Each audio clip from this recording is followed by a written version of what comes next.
Tuloy ka namin, O Diyos, pasalamatan sa mga oras na ito.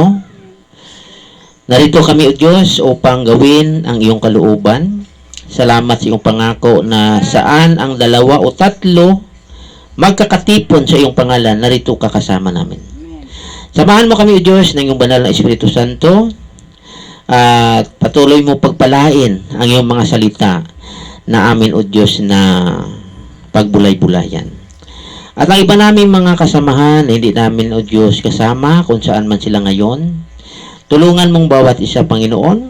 Patuloy mo palakasin ang kanilang panampalataya upang sila, O Diyos, patuloy na makapaglingkod sa inyo, patuloy kasambahin sa Espiritu at katotohanan.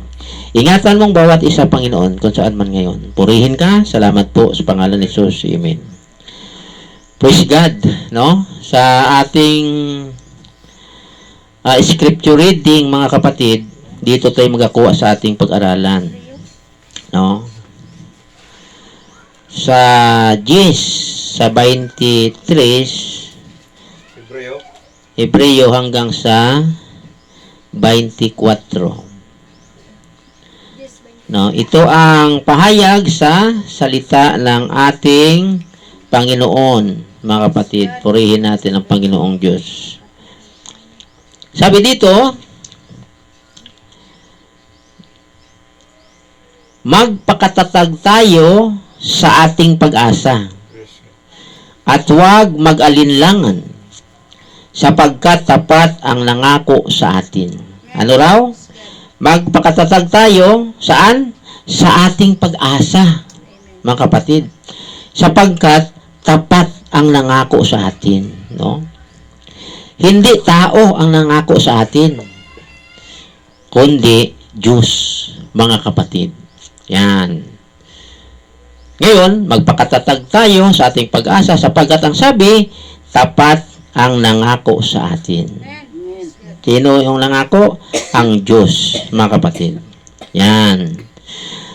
Sabi pa, at sikapin nating mapukaw ang damdamin ng bawat isa sa pag-ibig sa kapwa at sa paggawa ng mabuti.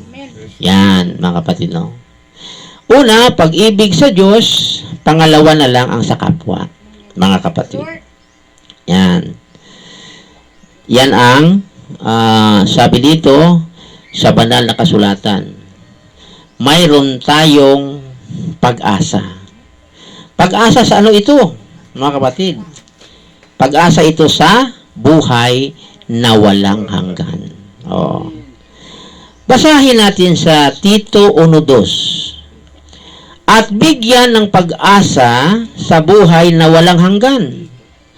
Bago palalangin ang sanlibutan, ang buhay na ito'y ipinangako na ng Diyos na hindi marunong magsinungaling. Sinong nangako? Ang Diyos. Na hindi marunong magsinungaling. Praise the Lord, no? Ang paksa natin, ang teksta sa Hebreo, 10:24 at 10:23 at 24. Ang paksa natin, no? Huwag mawalan ng pag-asa. Huwag mawalan ng pag-asa, mga kapatid. Purihin natin ang Panginoon. Mayroong nga kasabihan, habang may buhay, may pag-asa. Habang may buhay, may pag-asa, mga kapatid. Purihin natin ang Panginoon. At itong pag-asa natin, dili basta-bastang pag-asa, kundi pag-asa sa buhay na walang hanggan. No? Pero kung hindi natin maintindihan ito, baliwala sa atin ito, mga kapatid. Ang pag-asa sa buhay na walang hanggan, baliwala sa atin. Halimbawa, sa isang tao, kung hindi siya, mga kapatid, hindi niya nakilala ang ginto, baliwala siya ng ginto, ano yan lang yan? Itabi lang yan, itapon niya. Kasi mayroon daw tao nakapulot ng ginto. Tatlong piraso. Sabi niya, hasaan. Kaya hinasa yung sundang niya, gandulas lang. Hanggang lumabas ang dilaw. Ay, di man ini makatalim. Tinapon niya. mga kapatid. Bakit? Hindi niya alam kung anong halaga ng ginto. Oo. Ngayon, kung ang isang bagay na hindi mo alam mahalaga, baliwala sa iyo. Itong paglilingkod natin sa Diyos, mga kapatid, kung hindi mo alam kung ano kahalaga ito, hindi mo pahalagahan. No? Hindi pahalagahan ng isang tao ang bagay na para sa kanya hindi importante, mga kapatid. Pero kung alam mo nga ito ay napaka-importante, pahalagahan mo ito kahit buhay mo, ibigay mo, mga kapatid. Yan ang sabi ni Pablo, no? Naalaman niya na itong kaligtasan, mga kapatid, mahalaga. Ngayon, sabi niya, tingnan natin, no? Sa Pilipos, ang mga bagay sa mundong ito, baliwala sa kanya, mga kapatid. Basta, maangkin niya lang si Kristo, mga kapatid. Praise God. Sa Pilipos 3:7 hanggang 8, itong atin mabasa, mga kapatid, no? Sabi dito, ngunit dahil kay Kristo, ang mga bagay na maaari kong ibilang na pakinabang ay inari kong kalugihan. 8. Oo, inari kong kalugihan ang lahat ng bagay bilang kapalit ng lalong mahalaga ang pagkakilala kay Kristo Jesus. Na aking Panginoon, ang lahat ng bagay ay ipinalagay kong walang kabuluhan, makamtan ko lamang si Kristo. Sa isang translation, no, sabi niya, mga kapatid, ipinalagay ang basura. Oh, ipinalagay ang basura. Ang mga bagay sa mundong ito, ipinalagay ang basura. Ngayon, kung ipinalagay mong basura, hindi mo na pasan-pasanin. Mga kapatid, no? Basura eh. Mga kapatid. Para daw ano? Para maangkin niya lang si Kristo, mga kapatid. Yan. Itong kaligtasan na sa atin, mga kapatid, napakahalaga ito. Oo. Kasi ang bigyan lamang ng Diyos ng pag-asa sa buhay na walang hanggan, yung mga taong nakatanggap ng kaligtasan. No? Praise God. Sila lang ang pag-asa. Yung mga taong naglilingkod sa Diyos, mga kapatid, sila lang ang bigyan ng buhay na walang hanggan. Praise the Lord. Ngayon, sa paglilingkod natin sa Diyos, mga kapatid, no? Isentro natin ang ating pag-iisip kay Jesus. O itutok natin ang ating mga mata sa Kanya, mga kapatid. Sapagkat Siya ang pinagmulan ng ating pananampalataya. Di natin itutok sa iba, mga kapatid. Kasi ang iba, tinututok nila kanilang paningin sa tao. Ngayon, ang tao, yun ang ilagay na pagka-Diyos, mga kapatid.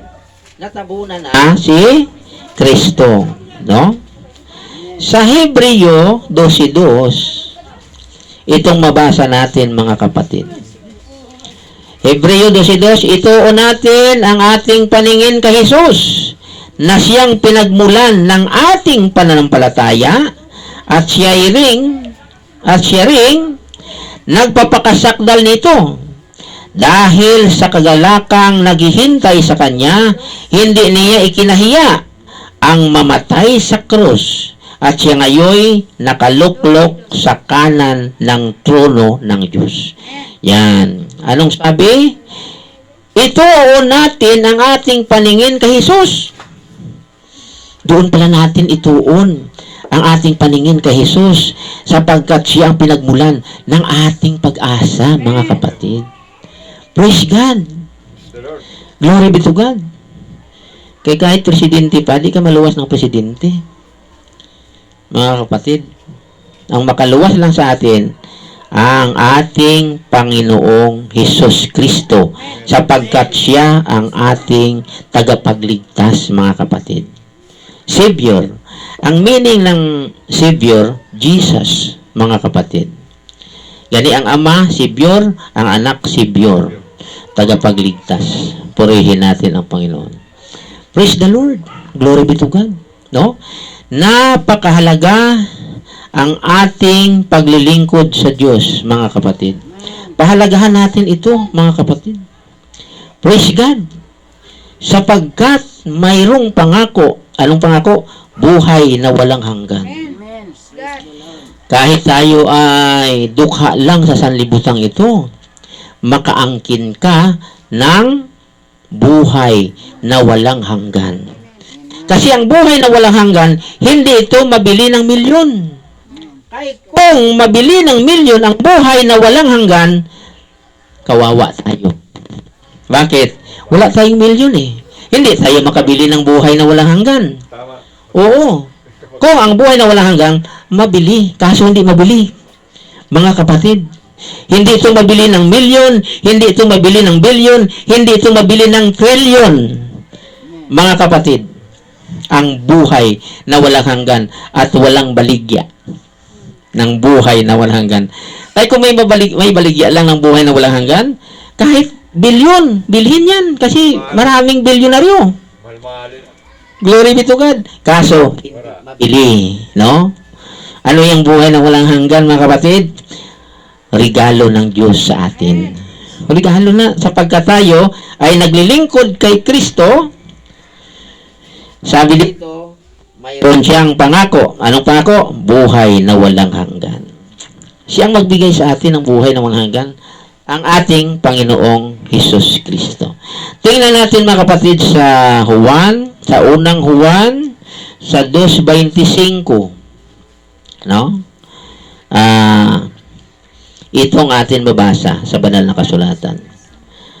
2:25 sa unang Juan. Sabi dito, ito ang ipinangako sa atin ni Kristo, buhay na walang hanggan. Sinong nangako ng buhay na walang hanggan? Si Kristo, mga kapatid. Yan. Si Kristo. Walang iba, mga kapatid. Yan, kasong iba, sa ilang panampalataya, iba man, no? Oo, wala sila nakatuon sa kay Jesus. Nakatuon sila sa tao, mga kapatid. Yan. Pero para sa kanila, sila lang may kaligtasan. Pero kung ibase ito sa Bible, malayo. No? Malayo. Kasi ang tagapagligtas, walang iba, ang ating Panginoong Hesus Kristo. Siya ang ating tagapagligtas. Ngayon, ang paglilingkod natin sa Kanya, pagbutihin natin, mga kapatid, habang tayo mayroon pang lakas. Kasi kung wala tayong lakas, hindi tayo makapaglingkod.